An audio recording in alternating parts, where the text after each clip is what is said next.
Em estúdio, para analisar os destaques do dia, está João Ferreira Marques, Managing Director da White Star. João, muito bom dia. Começando por esta questão de Davos, amanhã começa mais um Fórum Económico Mundial. Não é por acaso que se volta a estar em destaque a crise da dívida europeia e também não é menos por acaso que Angela Merkel vai fazer esta abertura. Parece que vai servir, já é sabido que é sempre um tema essencialmente para se discutirem assuntos da atualidade, mas parece que poderão surgir algumas ideias deste encontro. Não, parece que não. Parece-me que será mais uma questão de discutir estes temas. É sempre a oportunidade a Davos de haver uma discussão global sobre os temas mais essenciais e que marcam a atualidade. O ano passado, recordamos todos que era essencialmente a questão da banca, dos banqueiros, mais do que a banca, as suas remunerações e o impacto que tiveram no início desta crise.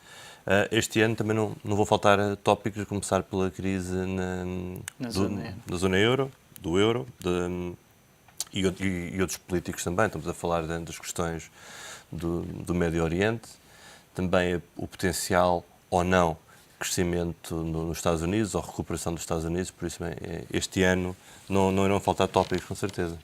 Olhando para as declarações de Christine Lagarde ontem, o segundo alerta em pouco tempo, dizendo que o mundo pode entrar numa nova grande depressão como a dos anos 30 do século passado. Parece que é um aviso sério ou que é um exagero para tentar de alguma forma acordar os líderes europeus?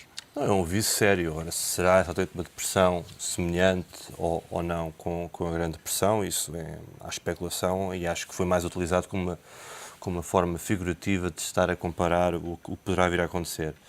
Mas é que é óbvio que se nada for feito e se a situação se continuar a deteriorar, que as consequências podem ser bastante gravosas. Estamos a falar o quê? Estamos a falar da situação a nível macro e dos países onde nós estamos incluídos na primeira linha, infelizmente, se deteriorar e entrar em default, e por aí fora irão a banca, irá ao sistema financeiro. E a Europa, com este tipo de problema, é muito duvidoso, para não dizer totalmente impossível, que o resto da economia mundial não seja afetada de forma bastante gravosa. Olhando para Portugal, o Wall Street Journal diz hoje que o país pode ou vai provavelmente precisar de um novo pacote de ajuda. Os 78 mil milhões já negociados são insuficientes? Para ser franco, eu vejo com alguma surpresa a surpresa desta notícia, porque com a negociação do programa ficou determinado, digamos assim, que alguns em 2013 só faltou definir exatamente o dia, a hora e o minuto em que Portugal entraria novamente nos mercados. Parece óbvio já há algum tempo que tal não irá acontecer. Obviamente, quando estamos a falar em entrar nos mercados, estamos a falar financiamento a médio e longo prazo com um custo competitivo e sustentável para a economia portuguesa, o que estamos muito longe de tal acontecer. E parece, e também houve alguns comentários, também nomeadamente da Christine Lagarde, que acho que fazem muito sentido, que é, neste caso, ligando à Grécia, que estas discussões atuais que estão a existir têm que ter em atenção a sustentabilidade da economia e a resolução não pode ser apenas uma questão de curto prazo, que acaba por ser aquela que foi aplicada a Portugal com uma série de pressupostos. A questão da austeridade, controle de contas, etc., faz todo o sentido e é necessário que tenha sido desenvolvida e que continuem a ser desenvolvidos esses esforços, isso é totalmente necessário, mas ao mesmo tempo não haver uma preocupação quanto ao crescimento que não seja a dependência única da recuperação, e neste caso português, o que estamos a falar é por simplesmente a esperança que as exportações equilibrem, ajudem a equilibrar as contas públicas e a apoiar o crescimento da economia. Na situação atual, não é apenas Portugal que está nesta situação. Portugal exporta essencialmente para a União Europeia e alguns dos principais parceiros comerciais, como a Espanha, não estão exatamente em bons lençóis. Se esse é o pressuposto fundamental para o crescimento, parece óbvio que isso não vai acontecer. E o programa em si, o que estamos a falar de um acerto e uma correção dos gastos exagerados e descontrolados até certo ponto que Portugal já tinha, desta forma, controlar o déficit. Mas, ao mesmo tempo, e aqui volto ao meu comentário inicial, vejo com alguma surpresa como é que se poderia esperar que em 2013 Portugal já estivesse em condições, ou a sua situação macro e financeira a nível de exposição à dívida e endividamento, que estivesse já corrigido. Não vai estar, muito pelo contrário, os rácios irão estar muito provavelmente piores. É possível apontar, nesta altura, e claro que ainda é muito cedo, mas quanto é que Portugal poderia necessitar mais de ajuda externa? Além destes 78 mil milhões. Acho que é muito cedo, mas a conta ao mesmo tempo será simples. Estamos sempre a falar de um período... Quanto tempo é que poderá demorar até Portugal conseguir ir de forma autónoma para os mercados? Financiar-se junto dos mercados? Isso é uma questão... É pergunta para $1 milhão. Exatamente. Acho que nesta altura, então, é totalmente impossível de responder. Nós estamos a viver uma situação para a qual não há precedentes, pelo menos na nossa memória. Eu estando ligado já há muitos anos aos mercados, essencialmente mercados de dívida, eu diria que até 2008 e mesmo 2009 faziam-se posições, desenhavam cenários, etc. Hoje em dia é totalmente impossível porque são tantos fatores e o mercado em si, estamos a viver um novo paradigma até a nível da banca. Penso que não se fala muito nisso, mas quando se diz até numa peça anterior que a banca portuguesa não tem acesso aos mercados e que depende essencialmente do BCE e da captação de depósitos, se olharmos para o exterior não é muito diferente disso.